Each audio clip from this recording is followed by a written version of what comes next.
Hi, my name is Emma, and I want to talk about booktuber self-care. This is a response / big old hug to Brie May's video about YouTuber, booktuber, content creator self-care, and I'm really excited to do it. I want to talk about the ways that I combat the bad stuff, the insecurities, the negativities that swirl around in the world of being a content creator, and what I do to let those things go.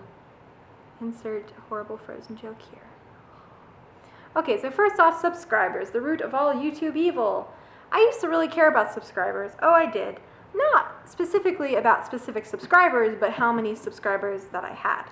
It's something that we become obsessed with a little bit. You're like, how many subscribers do I have? How many subscribers? Give the order subscribers. And then I realized one day that I'm not going to care anymore. Honestly, I still have my moments, but the way I stopped caring was I went, am I doing this for myself? Or am I doing this for other people? And I went, I'm doing this for myself. I'm doing this as a creative outlet, not for other people. Because I think if you do it for other people, it's less fun and it takes the joy out of it. But when you start doing it for yourself and you start being more genuine to yourself and you start making content that you feel really happy about and not content that really serves any kind of person or group of people, or you try to fit into any place or to try to make videos that will give you more subscribers, you're going to feel a lot happier. Because when you do videos that, maybe their purpose is to like attract subscribers, or it's going to attract more subscribers, you're going to feel you're going to get stuck into a hole and it's not going to be as fun. When you just do videos that make you happy and do videos that you feel really good about, you're not going to be stuck in a hole and you're going to be happier and your videos are going to be better and it's just going to be better all around.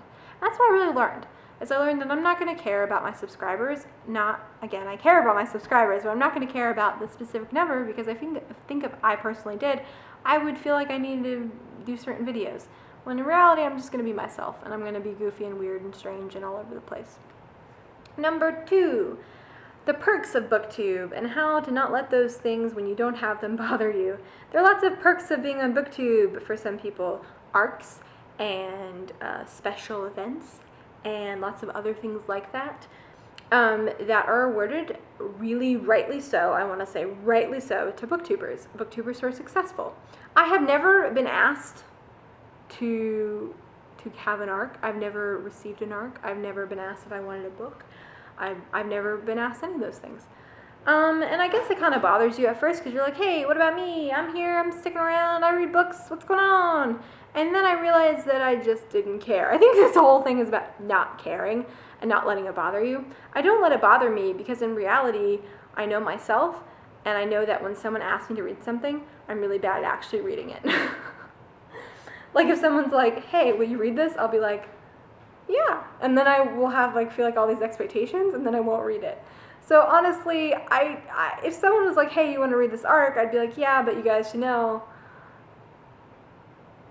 if you want it done in a sprightly manner, you should not ask me. So it's one of those things where I don't let it bother me. Also, again, yeah, this is so eloquent. Number 3, book buying. That's a big part of Booktube and being a content creator on Booktube and being just a friend of Booktube, a person that enjoys Booktube, is buying books. There was a while there last year where I was watching a lot of Booktube, I wasn't making videos, and I was buying a lot of books. I was buying a lot of books on Book Outlet. I make fun of Book Outlet a lot, probably because of this reason. It's a great deal, don't get me wrong. Because I was buying all these books on Book Outlet that I heard people talk about on Booktube, and I would read them and I went, this book is crap, or this book is so mediocre it hurts.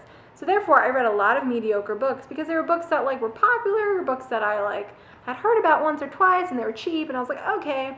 What I learned was, personally for me, emphasis on personally for me, that buying books really should be about if I actually want the book. So when I'm buying a book, I think about it really hard. I go, do I really want this book? Have I heard pretty much universally good things about it from people that I trust on Booktube or people that I trust on the internet or in real life? Have I thought about it? Have I really let it sink in?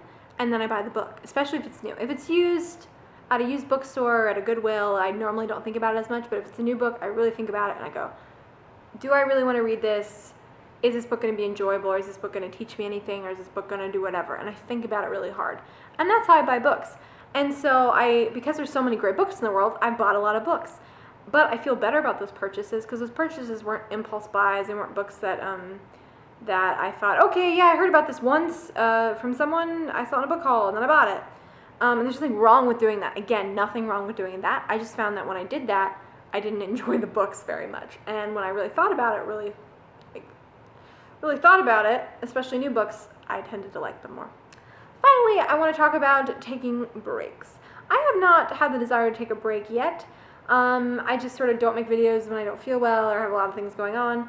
But I think it's really important to take breaks on Booktube. If you feel overwhelmed, if you feel like the drama or the energy it takes to make videos is draining, take a break. Because the one wonderful thing, many wonderful things about Booktube, but I think the most important, the most beautiful thing about Booktube is that people are really kind and people are generally pretty loving and will open their arms and give you a big hug when you come back and say, we're so happy to have you back, or if you decide to leave, they'll say, thank you for being on Booktube, you were great. This is a community more than anything else. And I think finally, I love the fact that there are more Booktubers than ever, because that means more people are reading, because that means more people are reading and more people are getting excited about books, and that's really exciting to me. So anyway, this is my video. I hope you enjoyed it. Have a wonderful day.